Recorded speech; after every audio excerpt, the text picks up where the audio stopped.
The text message arrived at 2:47 a.m. while I was debugging code in my home office. Don't wait up, I'm with William and the team, networking. I stared at my phone, then at the hotel receipt I'd found in Lucy's purse earlier. W+L, 2 nights, Ocean View Suite. Networking, huh? Guess I'm paying for the Wi-Fi. My name is Mark Franklin, and I'm about to tell you how my perfect life became perfectly fucked. From the outside, we had it all. Inside, we were rotting like expensive fruit left too long in the sun. 3 days earlier, Lucy had dragged me to another one of those client events at the Ocean View Resort. You know the type. Overpriced drinks, fake smiles, and enough bullshit to fertilize Nebraska. Lucy worked as a customer ambassador for our marketing firm, which basically meant she looked pretty and made rich clients feel important. "Mark, darling, come meet William Fellows," Lucy called out, her voice dripping with that fake sweetness she reserved for potential money sources. William Fellows, 42, silver-haired, and the kind of wealthy that makes people forget he's an asshole. He owned 3 luxury car dealerships and had the ego to match. "So you're the IT genius," William said, extending a manicured hand. "Lucy tells me you keep all our digital secrets safe." "Someone has to," I replied, noting how his grip lingered on Lucy's shoulder. "Can't have our customer data falling into the wrong hands." William laughed, that practiced rich guy chuckle. "Speaking of hands, Lucy has the most capable ones in the business. She's been instrumental in securing our partnership." The way he said instrumental made my skin crawl. Lucy giggled, actually fucking giggled, and touched his arm. "William's been showing me some exciting opportunities," she said. "Haven't you, William?" "Indeed. In fact, Mark, I have a proposition for you both. Why don't you join me in my private suite tomorrow evening? I'd like to discuss something that could be very lucrative for your family." That night, Lucy was unusually affectionate. Too affectionate, like guilt-fucking without the honesty. "What do you think William wants to discuss?" I asked, as she traced circles on my chest. "Probably some consulting work. You know how these rich guys love to throw money around to feel important." But I'd seen the way they looked at each other, the lingering touches, the inside jokes. 20 years of marriage teaches you to read the signs, even when you don't want to. William's suite was bigger than most people's apartments. Floor-to-ceiling windows overlooked the ocean, and everything screamed expensive taste and zero personality. Lucy wore her little black dress, the one that cost more than most people's car payments. "Drinks?" William asked, already pouring himself something amber and expensive. "I'm good," I said, settling into a leather chair that probably cost more than my monthly salary. "Lucy, the usual?" "The usual. Like they had a fucking usual." William sat across from us, swirling his drink like he was auditioning for a whiskey commercial. "Mark, I'm going to be direct. I'm a man who gets what he wants, and I want Lucy." The words hung in the air like a bad smell. Lucy's face went red, but she didn't look surprised. Angry, maybe. Embarrassed, definitely. But not surprised. "Excuse me?" I said, though I'd heard him perfectly. $100,000, cash, for 1 weekend with your wife. I waited for the punchline. When it didn't come, I started laughing. "Is there a punchline, or do you just rehearse these in front of the mirror?" "I'm completely serious." William's voice was ice cold now. $100,000. Think about what that could do for your family, your children's college funds, that mortgage you're still paying. I looked at Lucy, my wife of 20 years, the mother of my children, the woman who'd promised to love, honor, and not fuck rich clients for money. "Tell him, Lucy. Tell him what he can do with his money." Lucy's silence was deafening. "Lucy?" My voice cracked like a teenager's. It's a lot of money, Mark. Think about Emma and Daniel. Think about their future." The room started spinning. My wife, my fucking wife, was actually considering this. "You're joking." But I could see she wasn't. "You're actually fucking joking." "Language, Mark," William said smoothly. "We're all adults here. This is a business transaction, nothing more." I stood up so fast the chair nearly tipped over. "Business transaction? You're talking about my wife like she's a rental car." "Sit down," a new voice said from behind me.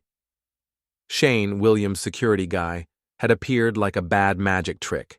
6'4", built like a brick shithouse, and about as friendly as a tax audit. "Mark, please," Lucy said. "Just listen." "Listen to what? Listen to you sell yourself to the highest bidder?" "It's not like that." "Then what is it like, Lucy? Enlighten me." She couldn't meet my eyes. "It's complicated." "No, it's not. It's simple. You're choosing money over our marriage." William set down his drink. "The offer stands until tomorrow night. Think about it, Mark. One weekend, $100,000. Your wife comes back to you and everyone wins." I headed for the door. Shane stepped aside, but just barely. "Mark!" Lucy called after me. I turned back. 20 years, Lucy. 20 fucking years. I know, but nothing. You made your choice the moment you didn't tell him to go fuck himself. I walked out, leaving my marriage in that overpriced hotel suite. The next morning, Lucy tried to act like nothing had happened. She made coffee, hummed while getting ready for work, and even kissed my cheek goodbye. "We'll talk tonight," she said, "after you've had time to think." Think about what? Think about pimping out my wife for college money? At work, I couldn't concentrate. Every time my phone buzzed, my stomach dropped. Finally, at 11:30 p.m., the text came. "I'm staying with William tonight. Don't wait up. I need space." I stared at that message for a full minute. Then I opened my laptop and got to work. Lucy's credit cards? Blocked. Joint checking account? Frozen. Her access to our savings? Gone. The Mercedes she drove? Reported stolen. Technically true, she didn't have permission. Her gym membership, spa treatments, shopping accounts? All canceled. Every luxury in Lucy's life was tied to my income, my credit, my name. She'd forgotten that in her rush to become William's weekend whore. My phone rang, unknown number. "Mark, this is David Chen, Lucy's attorney. We need to talk." "No, we don't." I forwarded him Lucy's text message and blocked his number. Then I called the kids. "Dad?" Emma answered on the second ring. "Where's Mom?" "She's working late. Extended business trip. You guys okay at Grandma's?" "Yeah, we're fine. When is she coming back?" "I don't know, sweetheart. I honestly don't know." Chapter 4. Consequences. Lucy called the next morning from a blocked number. "Mark, what did you do? My cards aren't working." "You said you needed space. I gave you space for my money too." "This is insane. I'm stranded here." "No, you're with William. I'm sure he'll take care of you." "It's not. It's complicated." "You keep saying that. What's complicated about adultery?" We didn't yet, but you were planning to, for money." Silence. "Lucy, in 20 years of marriage, you've never had to worry about money. Never had to check a bank balance or wonder if a card would work. That was my gift to you. My way of showing love." "Mark, please. You threw it away for a weekend with a man who sees you as a commodity. So now you get to see what life looks like without my safety net." I hung up and blocked that number too. By afternoon, the gossip mill was churning. Margaret, the CEO's wife, called me personally.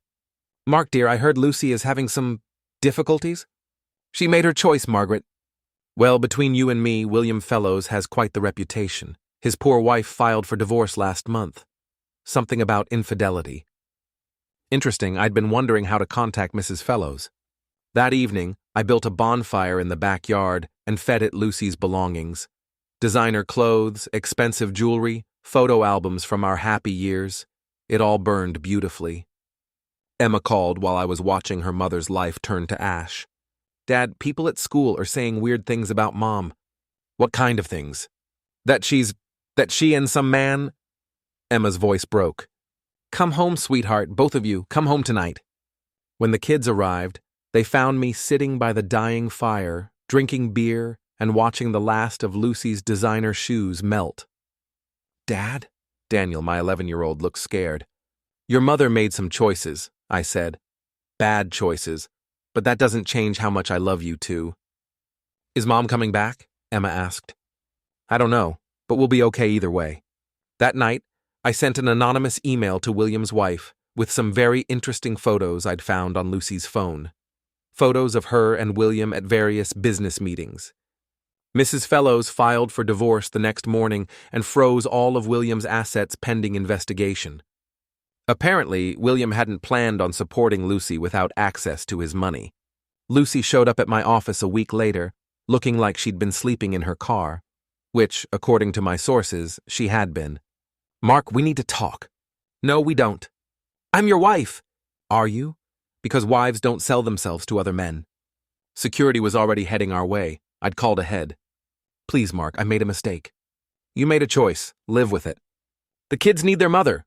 "The kids need a mother who isn't a whore." She slapped me, right there in the lobby in front of everyone. I just smiled. "Feel better?" "I hate you," she whispered. "Good, we're even." Security escorted her out while our co-workers watched and whispered. By evening, the video was all over social media.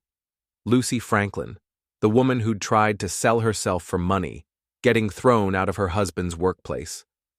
The comments were brutal and hilarious. That weekend, William showed up at my house, alone this time. Apparently, Shane had been arrested for something unrelated. Karma's a beautiful thing. "We need to resolve this," he said, standing on my front porch like he owned the place. "Nothing to resolve. You wanted my wife, you got her, temporarily. She's broke, Mark, homeless. Not my problem anymore. Be reasonable, this has gone too far." I stepped closer. William was taller, but I had 20 years of rage backing me up.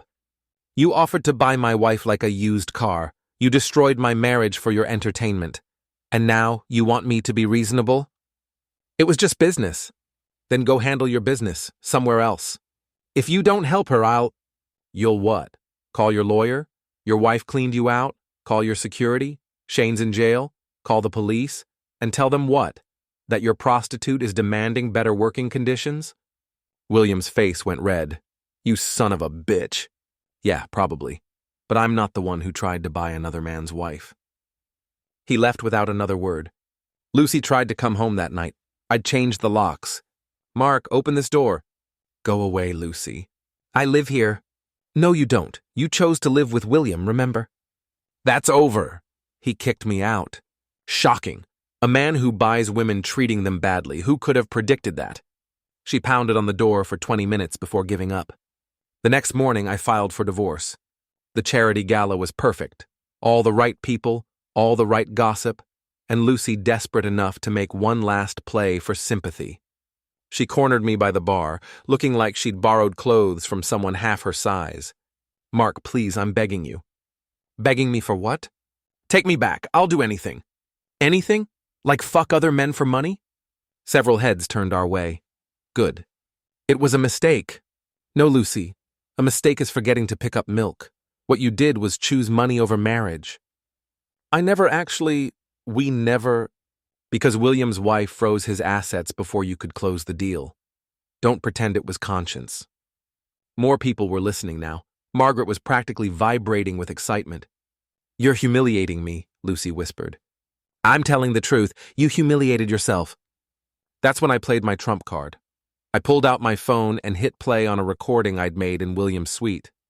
$100,000, cash, for one weekend with your wife. Lucy's voice came next. It's a lot of money, Mark. Think about Emma and Daniel." The crowd erupted. Gasps, whispers, a few people pulling out their own phones to record. Lucy went white. "You recorded us?" "I record everything, Lucy. Occupational hazard of being married to someone I can't trust."